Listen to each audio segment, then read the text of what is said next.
आइए सभी अपने अपने स्थान पर सीधे होकर के बैठेंगे। सभी माता बहनों से निवेदन है, सभी ब्रह्मचारी सीधे होकर के बैठे।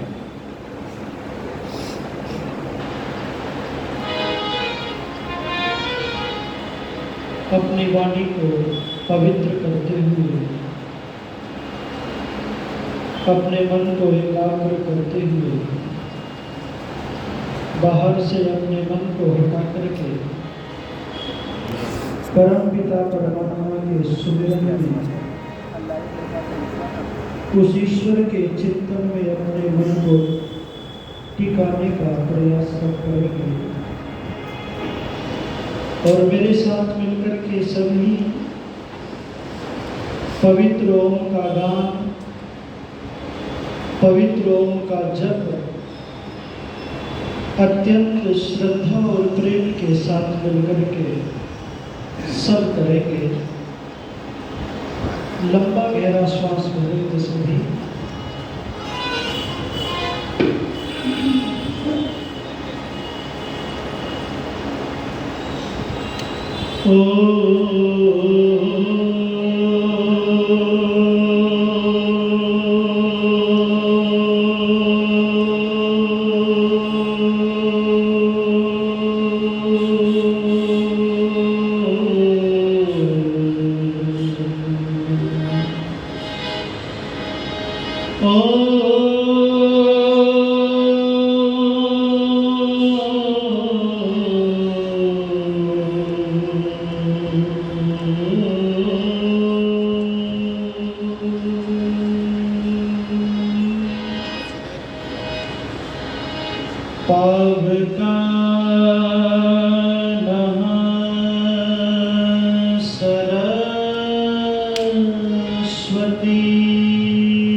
कुछ लोग बस अपने दुखों के गीत गाते हैं।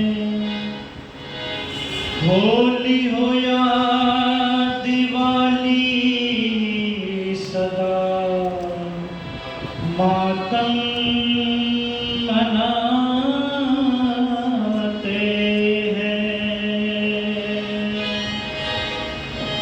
मगर दुनिया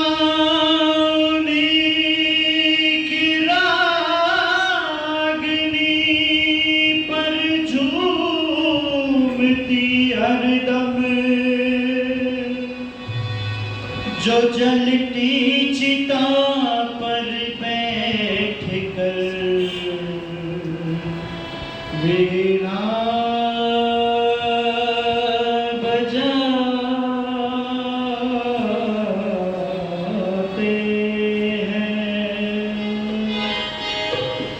जो जलती चिता पर बैठ कर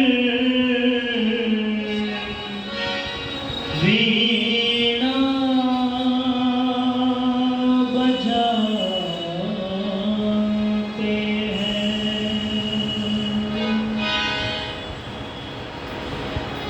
मेरी कमी के कारण प्रभु जी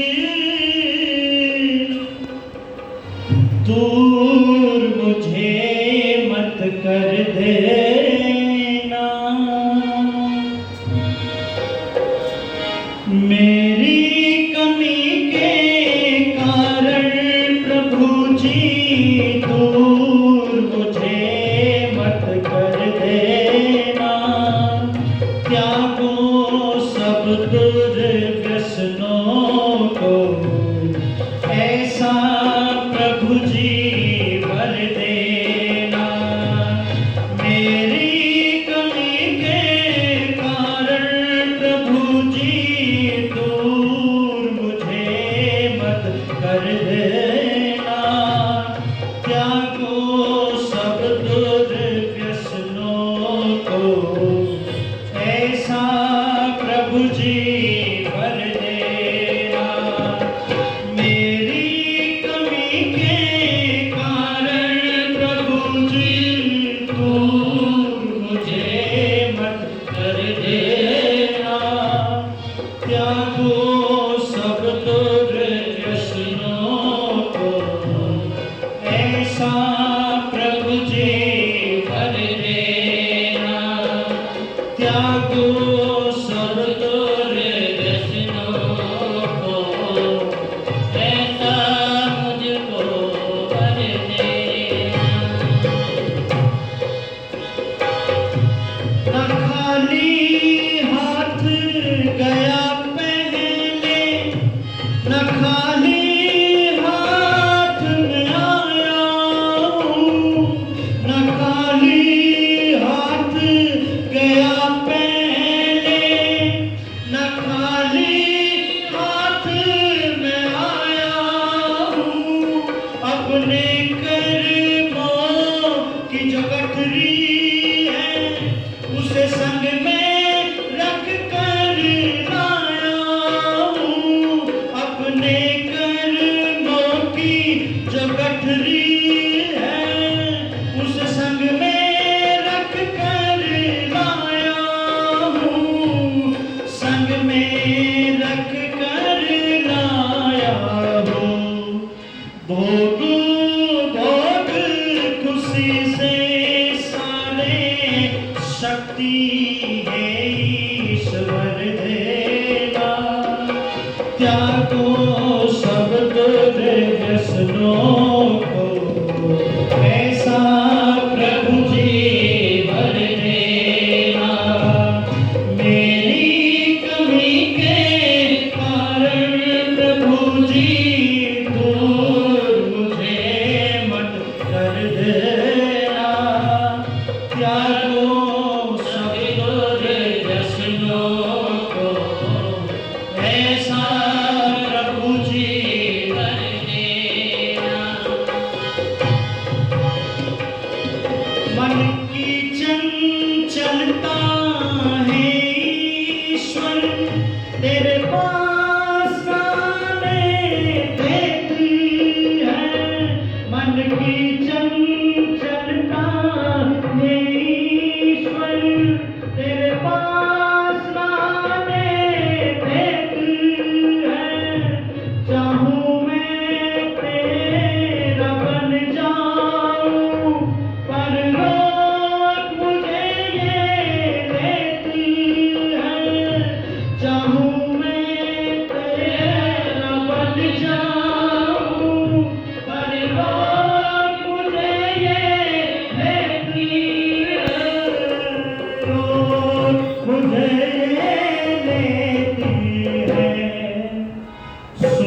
जितनी भी सांसें हैं मेरी, सब मानवता में लग जाए, मानवता में लग जाए।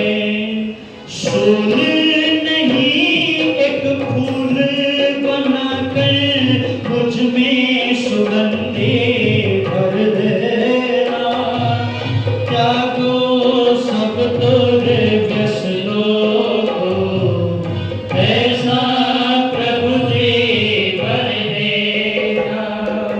मेरी कमी के कारण प्रभु जी दूर मुझे मत कर देना, त्यागो सब तुझे व्यसनों को, ऐसा प्रभु जी भर देना। त्यागो सब तुझे व्यसनों को, ऐसा प्रभु जी भर देना। जो बीते हैं सो बीते हैं, अब आगे आप संभालूं मैं। जो बीते हैं सो बीते हैं, अब आगे आप संभालूं मैं। मृत्यु के बंधन को तज कर अमृत के पद को पालूं मैं। मृत्यु के बंधन को तज कर अमृत के पद को पालूं मैं। अमृत के पद को पालूं मैं। बैठी अंजलि ध्यान लगाकर, बैठी ये अंजलि आस लगाकर, ध्यान मेरा भी धर लेना। त्यागो सब दुर्व्यसनों को, ऐसा प्रभु जी भर देना। मेरी कमी के कारण प्रभु जी दूर मुझे मत कर देना, त्यागो सब दुर्व्यसनों को, ऐसा प्रभु जी भर देना। त्यागो सब दुर्व्यसनों को, ऐसा प्रभु जी भर देना। त्यागो सब दुर्व्यसनों को, ऐसा प्रभु जी भर देना, ऐसा प्रभु जी भर देना। दूर मुझे मत कर देना।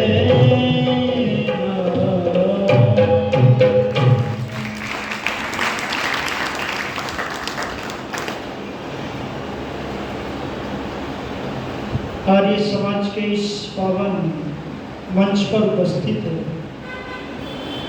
आर्य जगत के बहुत उच्च कोटि के मूर्धन्य विद्वान सन्यासी, जो देश के कोने कोने में जाकर के सनातन धर्म के लिए जिन्होंने अपने जीवन को समर्पित कर दिया।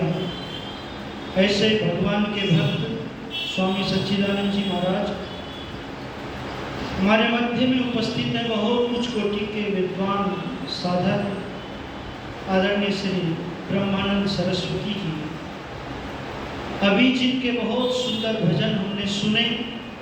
बहुत अच्छे विद्वान धर्माचार्य श्री करमवीर शास्त्री जी, और उन्हीं के समीप में बैठे हुए बड़े ही सरल और बड़े ही विनम्र बहुत अच्छे योगाचार्य श्री प्रमोद योगार्थी जी, मंच का बहुत अच्छे से संचालन करने वाले आदरणीय विश्वदेव शास्त्री जी, बहुत अच्छे साथी आदरणीय भाई सुरेंद्र आर्य जी, स्त्री आर्य समाज की समस्त बहनें हमारे सम्मुख उपस्थित हैं, समस्त आर्यजन, हमारे मध्य में उपस्थित गुरुकुल के ये होनहार ब्रह्मचारी, उपस्थित पवित्र आत्माओं, माताओं, बहनों, आपके बीच में आने का सौभाग्य मिला। और ये जो सत्संग है, जब परम पिता परमात्मा की विशेष कृपा होती है तब ये सत्संग होते हैं। और इन सत्संग का करने का उद्देश्य ये है कि हम अपने कर्तव्यों के प्रति जागृत हो जाएं, हम संगठित हो जाएं, हम सत्य को प्राप्त करें, हम सनातन धर्म के मार्ग पर चले। सत्संग का जीवन के अंदर बहुत बड़ा महत्व है। और ये सत्संग व्यक्ति को बुलंदी छू लेता है इस सत्संग में आकर। और वेद ने कहा है, वैरुमानी विद्वान, जो विद्वान लोग हैं हम उनका सत्संग बार बार सुने, हम विद्वानों के समीप में रहें, विद्वान हमारा कल्याण करे, हमारा भला करे। जब इस देश के अंदर वेद के सत्संग होते थे, उपनिषद की कथाएं हुआ करती थी, तो लोग शांति से, धन से, क्रांति से परिपूरित थे। और जब से ये वेद का सत्संग, ये उपनिषद की चर्चाएं बंद हो गई, तब से हमारे जीवन के अंदर बहुत सारी बीमारियां, बहुत सारी कुरीतियां आकर के आके खड़ी हो गई। जो मार्ग वेद का था वो मार्ग छूट गया। ऋषि मुनि आते थे तो वेद की चर्चा करते थे, दर्शन की चर्चा करते थे, योग दर्शन की चर्चा करते थे, और उन चर्चाओं के माध्यम से हम अपने जीवन को संगठित करते थे, सुव्यवस्थित करते थे। इसलिए निवेदन करना चाहता हूं, सत्संग जीवन के अंदर बहुत बड़ी चीज है। परम पिता परमात्मा की कृपा से सत्संग मिलता है, और सत्संग में आने से व्यक्ति के बुद्धि के दरवाजे खुल जाते हैं। सत्संग जो है आत्मा की खुराक है। सत्संग व्यक्ति को पापों से बचा लेता है। सत्संग जो है व्यक्ति की यश कीर्ति को चारों दिशाओं में पहुंचा देता है।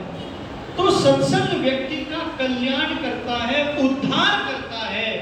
इसलिए जो व्यक्ति सत्संग में आता है वो व्यक्ति भाग्यशाली है, वो व्यक्ति भाग्यवान है। हमारी माताओं बहनों ने बहुत सारा पुरुषार्थ किया है इस कार्यक्रम के लिए, पर सब लोग नहीं आए। वही लोग आए जिनके जीवन के अंदर परम पिता परमात्मा की कृपा है, कृपा। जिनके पिछले जन्म के जो कर्म हैं वो अच्छे हैं, उनके पग जो है सत्संग की ओर चलते हैं। एक भजन किसी ने लिखा था, वो भाव मुझे यहाँ पर याद आते हैं। इन पैरों से चल कर तेरे सत्संग में ना आया, जा चर्चा तेरी कभी ना शीश झुकाया।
इस सुंदर जीवन को पाकर गहरा दाग लगाया।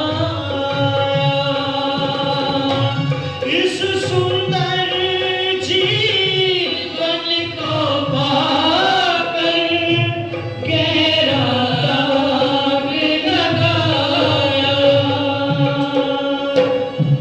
जन्म जन्म की मैली चादर, जन्म जन्म की मैली चादर, कैसे दाग छुड़ाऊं। मैली चादर को लेके कैसे पार इहारे आऊं। हे पावन परमेश्वर मेरे, मन मन शर्माऊं। मैली चादर ओढ़ के कैसे निर्मल वाणी पाकर तुझसे नाम न तेरा गाया। निर्मल वाणी पाकर तुझसे नाम न तेरा गाया। नयन मूंद कर हे परमेश्वर, कभी न तुझको ध्याया। नयन मूंद कर हे परमेश्वर, कभी न तुझको ध्याया। तार बिना के टूटे सारे, तार बिना के टूटे सारे, अब क्या गीत सुनाऊं। मैली चादर ओढ़ के कैसे द्वार तिहारे आऊं। हे पावन परमेश्वर मेरे, मन मन शर्माऊं। मैली चादर ओढ़ के कैसे, मैली चादर ओढ़ के कैसे, मैली चादर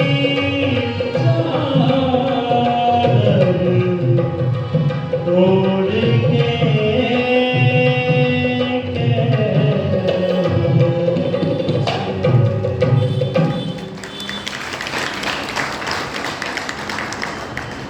इन पैरों से चलकर तेरे सत्संग कभी ना आए। मौका मिला था सत्संग करने का, कई बार समय था सत्संग करने का, पर सत्संग में आने का प्रयास नहीं किया। और जब व्यक्ति का समय, जब व्यक्ति की इंद्रियां, जब व्यक्ति पराधीन, लाचार, शक्तिहीन हो जाता है, तब सोचता है कि अब सत्संग की ओर चलो। और लोगों ने सत्संग को ये मान लिया कि सत्संग तो बूढ़े व्यक्तियों के लिए। सत्संग में लोगों ने धारणा ऐसी बना ली कि सत्संग में तो वे व्यक्ति जाते हैं जो कुछ जानते ही नहीं। सत्संग में वे व्यक्ति जाते हैं जो बूढ़े हो गए हैं। अरे सत्संग में आओगे ना, एक ताजगी मिलती रहेगी, एक मस्ती मिलती रहेगी, एक रोशनी मिलती रहेगी सत्संग में। शोभाराम प्रेमी जी ने पंक्तियां लिखी थी, कल्याणकारी बातें तुम सुनते नित रहो, कल्याणकारी बातें तुम सुनते नित रहो, और हृदय पटल पर बात जम जाती कभी कभी, और जग में महान आत्माएं आती कभी कभी, भूले हुओं को रास्ता बतलाती कभी कभी, बतलाती कभी कभी। इतिहास के पन्नों को उठा करके पढ़ना कि संतों के प्रवचनों को सुन करके, विद्वानों के व्याख्यानों को सुन करके डाकू महात्मा बन गए, सत्संग को सुन करके लोग देशभक्त बन गए, सत्संग को सुन करके लोग महात्मा बन गए। अनेक घटनाएं आपने सुनी होगी सत्संग के विषय में, कि सत्संग में आने से व्यक्ति कितना बड़ा तहलका मचाता है, कितना बड़ा काम खरा समाज के अंदर कर देता है। स्वामी दयानंद जी के सत्संग की तो बात ही निराली है। उनके सत्संग में आकर के मुंशीराम, नास्तिक मुंशीराम महात्मा मुंशीराम बने।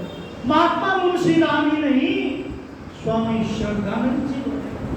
और स्वामी श्रद्धानंद जी के जीवन को उठा करके पढ़ना, उनके जीवन में आप देखेंगे इतना बड़ा काम स्वामी श्रद्धानंद जी ने किया है, ये जाति गिर जाती। अगर स्वामी श्रद्धानंद जी अपने प्राणों की आहुति ना देते तो ये जाति गिर जाती। स्वामी श्रद्धानंद जी महाराज ने वो पौधा लगाया है, वो ऋषि परंपरा को आगे बढ़ा करके स्वामी श्रद्धानंद जी ने ये दिखाया है कि जब व्यक्ति सत्संग में आता है तो कितनी बड़ी क्रांति की चिंगारी उसके जीवन में सुलग जाती है। इसलिए याज्ञवल्क्य के ऋषि जी कहते हैं कि हवन में, यज्ञ में, सत्संग में बिना बुलावे के जाना चाहिए। व्यक्ति को बिना बुलाए, अगर व्यक्ति अपना कल्याण करना चाहता है, अपना उद्धार करना चाहता है, तो बिना बुलावे के व्यक्ति को सत्संग में आना चाहिए। और अकेले नहीं आना चाहिए, बच्चों को साथ में, व्यक्ति को अपने साथ में लेकर के सत्संग में आना चाहिए। मैं निवेदन करने लगा हूं। दूसरी ओर अमीचंद जी को आप देखिएगा। अमीचंद के जीवन के अंदर बुराइयां, और ऐसी बुराइयां जिसकी चर्चा हमारे शास्त्री जी कर रहे थे कि ये देश वो देश था जिस देश के अंदर घी दूध की नदियां बहा करती थी। ये वो देश था अतिथियों को जल मांगने पर छाछ दी जाती थी। ये वो देश था जिस देश के अंदर लोग उत्तम उत्तम औषधियों का सेवन करके लंबी लंबी आयु को प्राप्त करते थे। ये वो देश था जिस देश के अंदर बीमारी नाम की, तनाव नाम की कोई बीमारी नहीं थी, कोई रोग नहीं था। ये वो देश था। आज इस देश के अंदर नशे का और अंधविश्वास का प्रभाव कोरोना से भी भयंकर भयंकर बढ़ता जा रहा है। हमारे छोटे छोटे बच्चे इतने भयंकर भयंकर नशे में, बच्चे ही नहीं, लड़कियां फंसी हुई हैं। लड़कियां शराब की चर्चा कर रहे थे। न में स्तेन जनपदे न कदर्यो में मद्यपा नाना हिता अग्निर न विद्वान न स्वैरी स्वैर निपुण। ये वो देश था जिस देश के अंदर कोई शराब का सेवन नहीं करता। ये वो देश था कोई मांसाहारी नहीं था। अब कुछ ही प्रांत बचे हैं जो शाकाहारी हैं, अन्यथा पूरा देश मांसाहारी हो गया है, मांसाहारी हो गया है। और तरह तरह की नीति प्रयोग करके विवाह शादियों में मांसाहारी बना जा रहा है। पनीर कबाब जोड़ दिया गया सब्जी के साथ में, और प्रकार की सब्जियों के साथ में कबाब जोड़ दिया गया, और ये कबाब जो है मांस है, ये मांस है।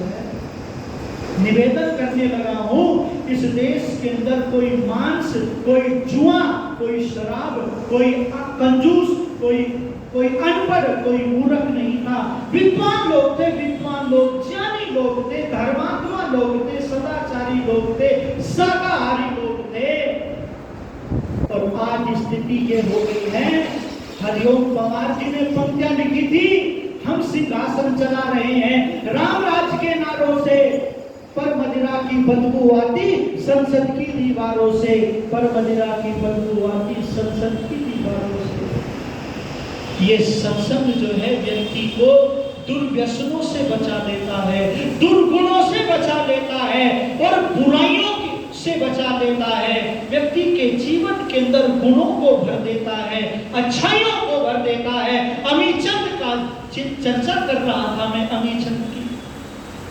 ऋषिवर दयानंद जी के सत्संग में आकर के कहने लगा, एक भजन सुनाना है मुझे, स्वामी जी एक भजन सुना दो।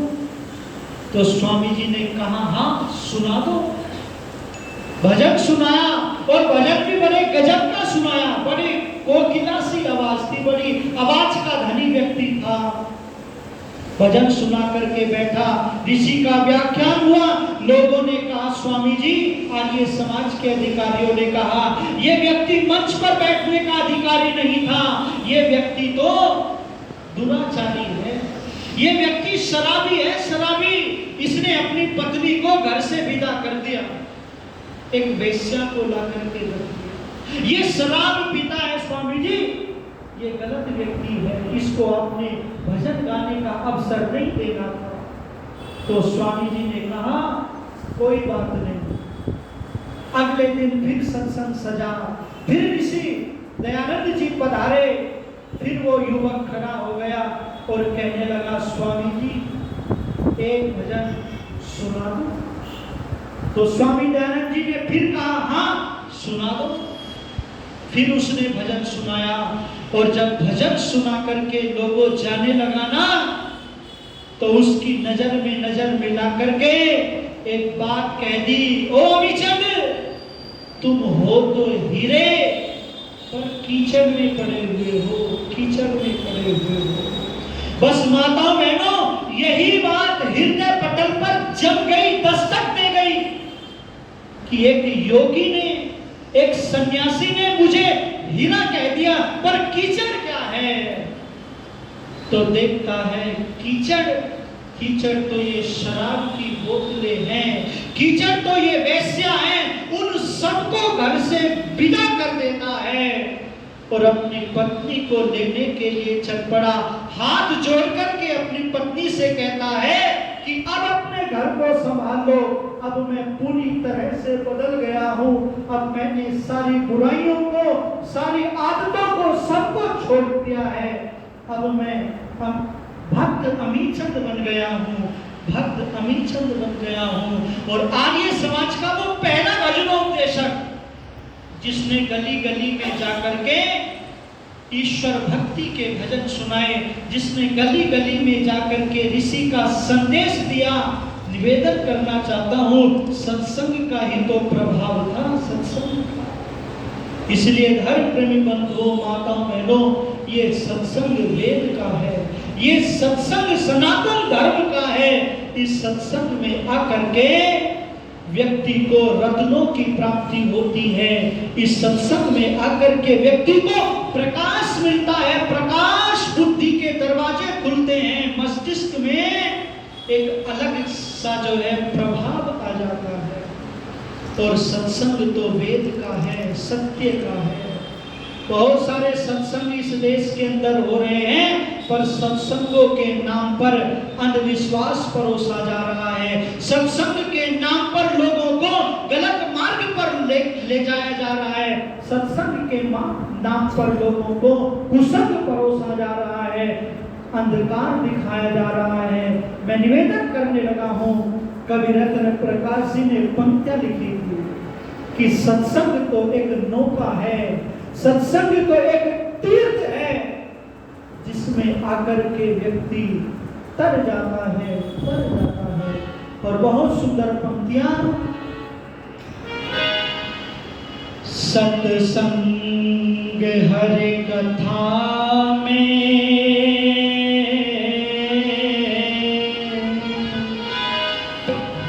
सत्संग हरि कथा में नर जाए तो अच्छा है, सद्भावना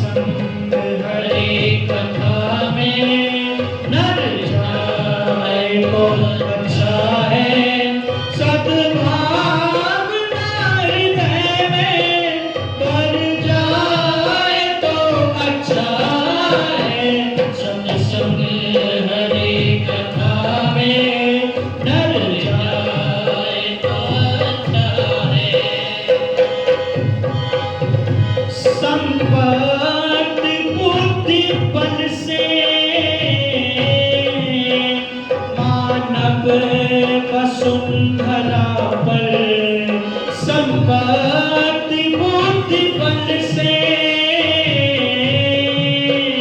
मानव वसुंधरा पर नेकी बने जहाँ तक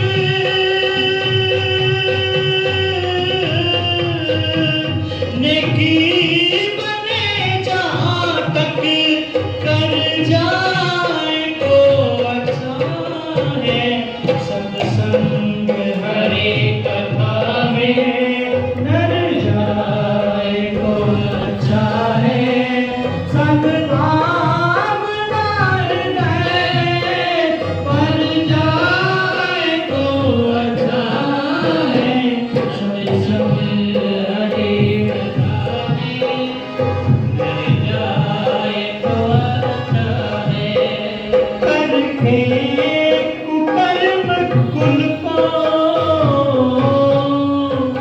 जो कालिमा लगाए करके कुकर्म कुल को जो कालिमा लगाए सुध ऐसा जन्म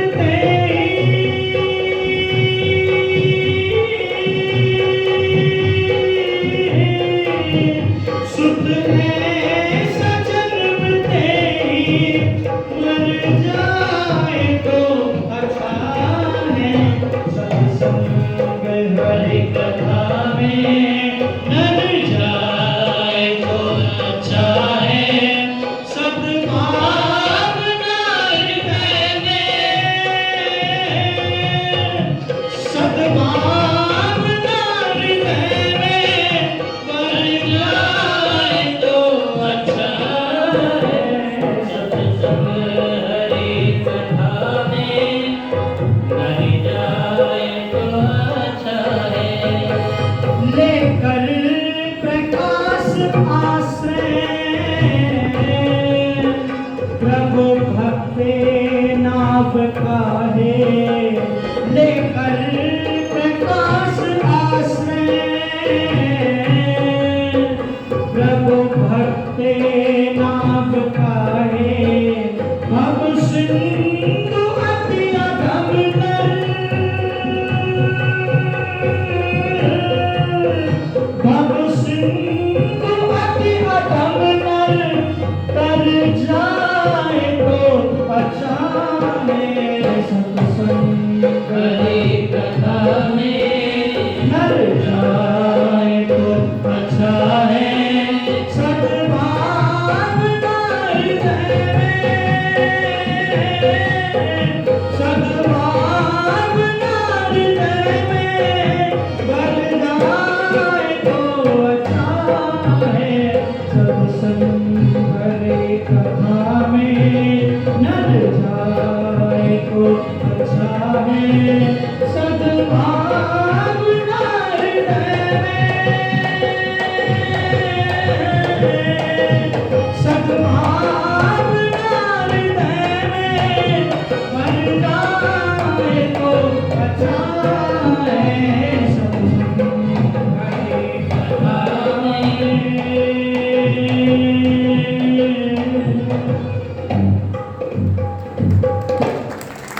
सत्संग हरि कथा में नर जाए तो अच्छा है सद्भावना हृदय में भर जाए तो अच्छा है सत्संग से बहुत बड़ा लाभ व्यक्ति को होता है और धर्म प्रेमी बंधुओं कुसंग भी व्यक्ति को बहुत बड़ा नुकसान करता है कुसंग भी क्या नहीं करता सब कुछ कर देता है कुसंग भी किसी ने पंक्तियां लिखी थी लोहे की कुसंगति से आग पर मार पड़े लोहे की कुसंगति से आग पर मार पड़े खट्टे की कुसंगति से दूध फट जाता है बांस की कुसंगति से जल जाए लाखों वृक्ष कीच की कुसंगति से कोप अट जाता है। सत्य है ये बात, कोई माने चाहे नहीं माने। क्रोध की कुसंगति से शोर घट जाता है।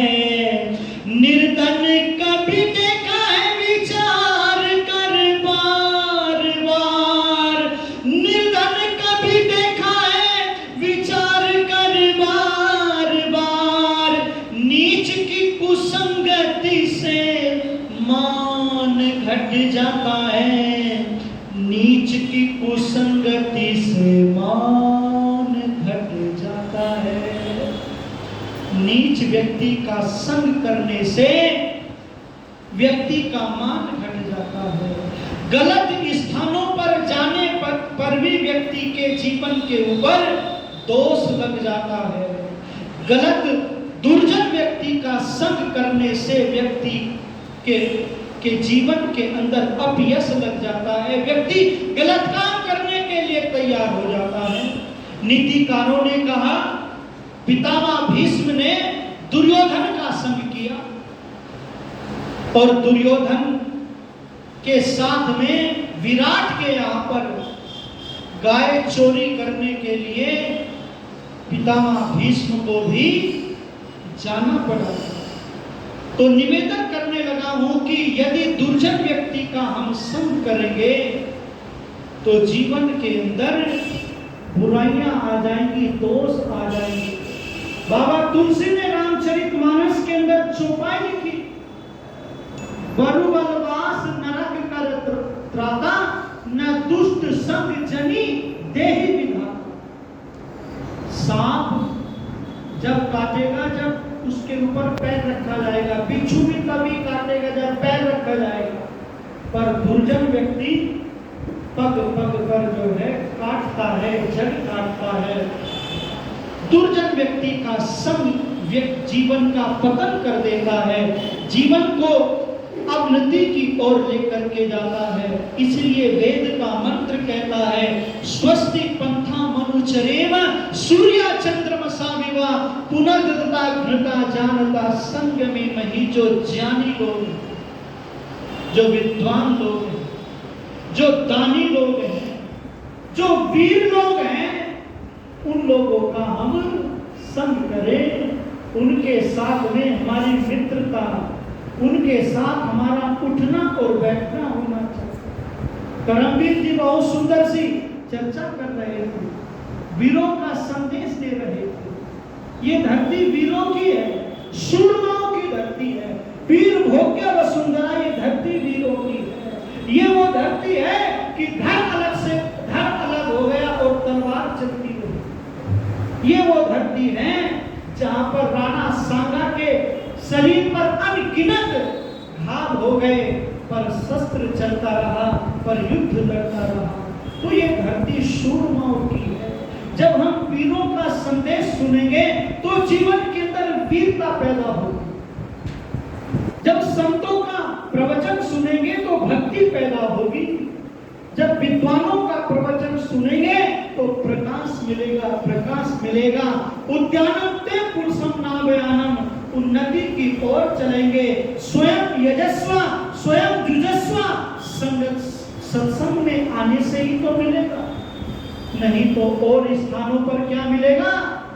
रामा रामा हरे हरे, लड्डू मारो पड़े पड़े। बोलो सच्चिदानंद। मतलब बहुत वहां का जो सत्संग है वो वेद के विपरीत है। वो जो सत्संग है वो समय की बर्बादी है, समय की बर्बादी है।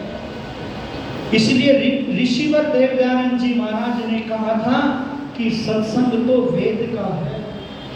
ये वेद का सत्संग ही व्यक्ति को चहुं ओर का की उन्नति प्राप्त कराता है।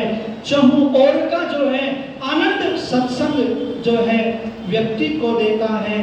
इसलिए सत्संग में आना चाहिए, इसलिए सत्संग करना चाहिए, बार बार करना चाहिए। बिनु सत्संग विवेक न होई, ईश कृपा बिन सुलभ न सोई। बहुत सारे लोग सत्संग में आकर के कुमार्ग को छोड़ करके सन्मार्ग पर चल गए। ऋषिवर देवदयानंद जी महाराज ने हमें वेद से जोड़ा। और ये वेद एक ऐसी वाणी है, ये वेद का सत्संग ऐसा सत्संग है जो मानव मात्र का कल्याण करता है, प्राणी मात्र का कल्याण करता है। उस ऋषिवर देवदयानंद जी महाराज ने हमें वेद के सत्संग से जोड़ा, अपने से नहीं जोड़ा उस ऋषि दयानंद जी महाराज ने। और यत्र तत्र वेद का संदेश लेकर के घूमता था, जहां पर भी जाते थे वेद की बात करते थे, जहां पर भी जाते थे परम पिता परमात्मा की बात करते थे। पर लोगों ने उस ऋषि को समझा नहीं, उसको जाना नहीं। कैसा था वो ऋषि जो वेद की चर्चा करता था। रामरस जी ने बहुत सुंदर पंक्तियां लिखी थी, लेके वेद का संदेशा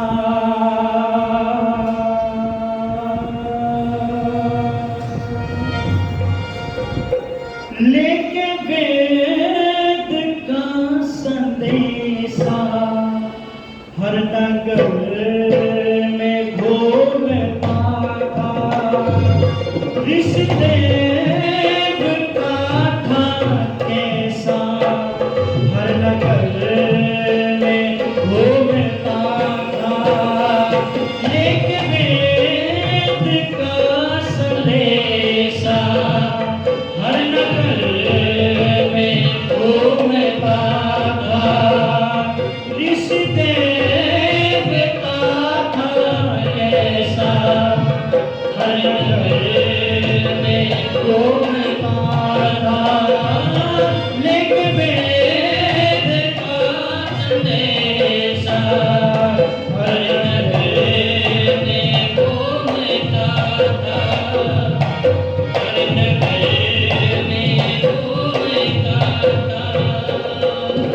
लोगों ने तो उसको जाना नहीं, समझा नहीं, पहचाना नहीं। लोगों ने तो उसको जाना नहीं, समझा नहीं, पहचाना नहीं। वेदों की वाणी सुनाता था वो, हमने कहा उसका माना नहीं, नहीं और कोई ऐसा हर नगर में घूमता था। लेके वेद का संदेशा हर नगर में घूमता था। ऋषिदेव का था ऐसा हर नगर में घूमता था। हर नगर में घूमता था। मुसीबत में भी मुस्कुराता रहा, वेदों का मार्ग दिखाता रहा। मुसीबत में भी मुस्कुराता रहा, वेदों का मार्ग दिखाता रहा। हमको तो अमृत पिलाता रहा, बदले में वो विष पीता रहा। मुश्किलों में था हमेशा हर नगर में घूमता था।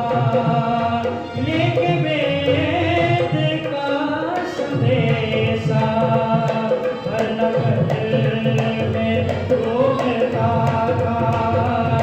ऋषिदेव का था कैसा हर नगर में घूमता था।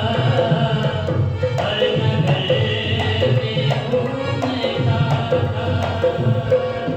त्यागी अति ब्रह्मचारी था वो, धुन का धनी कर्मधारी था वो। त्यागी अति ब्रह्मचारी था वो, धुन का धनी धर्मधारी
जब लोग वेदों को भूल गए थे, तब उस ऋषिवर देव दयानंद जी महाराज ने हमको वेद का पढ़ना पढ़ाना, सुनना सुनाना, धर्म ही नहीं परम धर्म बतलाया और ये कहा आओ आओ लौट चले वेदों की ओर। माताओं बहनों को ये कहा कि जब ये वेद की विद्वान बनेगी, विदुषी बनेगी, ये परिवार का कल्याण करेंगी, परिवार का निर्माण करेंगी।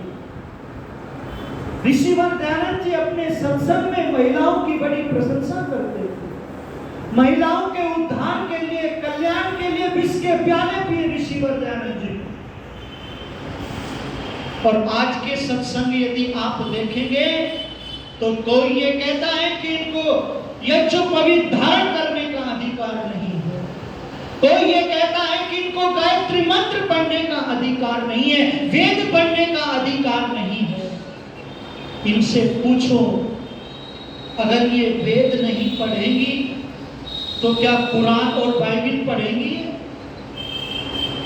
ऐसी बात कौन कहता है? ऐसी बात ये धूर्त कहते हैं जिन्होंने वेद नहीं पढ़े।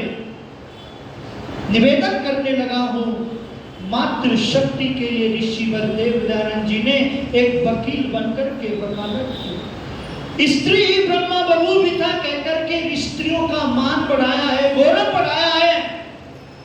कहा कि ये जब वेद पढ़ेंगी, जब ये यज्ञोपवीत धारण करेंगी, जब यज्ञोपवीत की विशेषता को, विज्ञान को समझेंगी, तो ये बच्चों के संस्कार कराएंगी, ये बच्चों को संस्कारित करेंगी, बच्चों के संस्कार कराएंगी।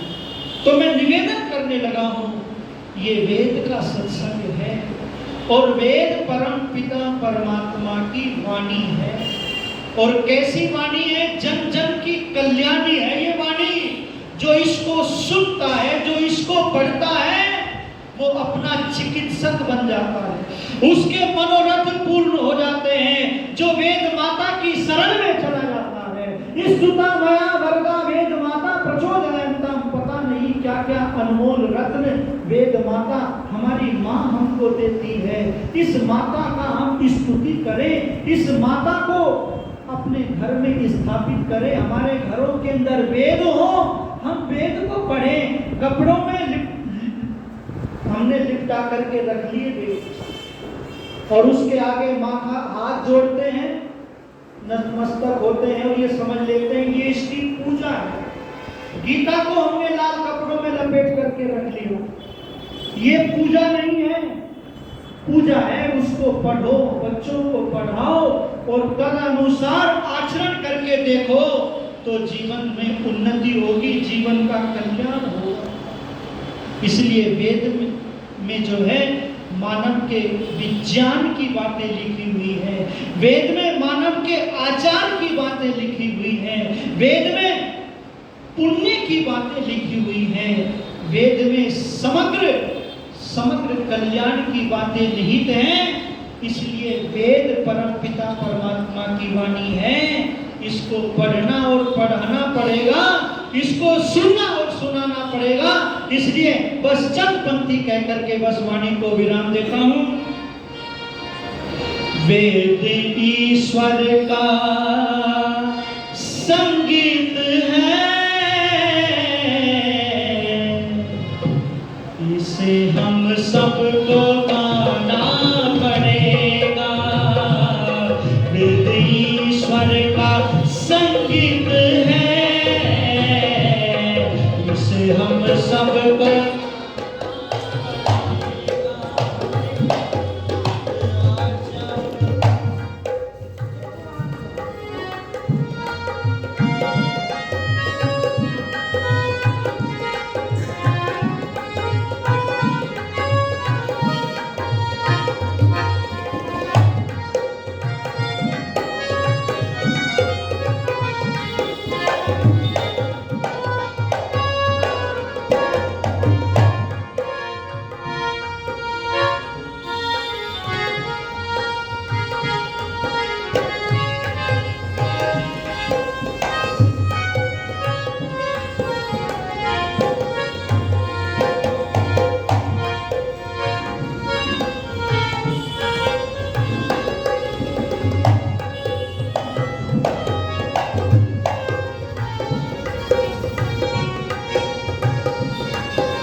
ईश्वर का संगीत है, इसे हम सबको गाना पड़ेगा। वेद आज्ञा जो हमको मिली, प्राण देकर निभाना पड़ेगा। वेद विद्या का भंडार है, सबको पढ़ने का अधिकार है। वेद विद्या का भंडार है, सबको पढ़ने का अधिकार है। सिर्फ तुझी वेदों को पढ़े, बात धोती है बेकार है। वेद आज्ञा जो हमको मिली, प्राण देकर निभाना पड़ेगा। वेदेश्वर का संगीत है, इसे हम सबको गाना पड़ेगा। इसे हम सबको गाना पड़ेगा। बोलो वेद भगवान की। ये थोड़ी सी चर्चा मैंने आपके बीच में साझा की। हमारे आदरणीय श्री सीताराम जी 100 रुपए देकर के मुझे आशीर्वाद प्रदान कर रहे हैं, उनका आभार। आप सभी ने मेरी बातों को बहुत ध्यान से सुना है। सभी माता बहनों का हृदय की गहराई से आभार प्रकट करता हुआ वाणी को विराम देता हूँ। इत्यो सब।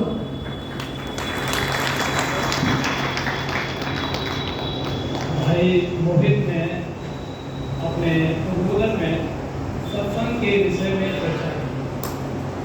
सत्संग के विषय में जितनी चर्चा की जाए वो थोड़ी है। हमारे वेद शास्त्र सभी सत्संग की ही चर्चा करते हैं और बड़ा ही सारगर्भित संदेश भी देते हैं। कबीर जी भी कहते हैं, कबीरा संगत साधकी ज्यों गंधी ये बास, जो गंधी कुछ दे नहीं तो भी बास सुबास।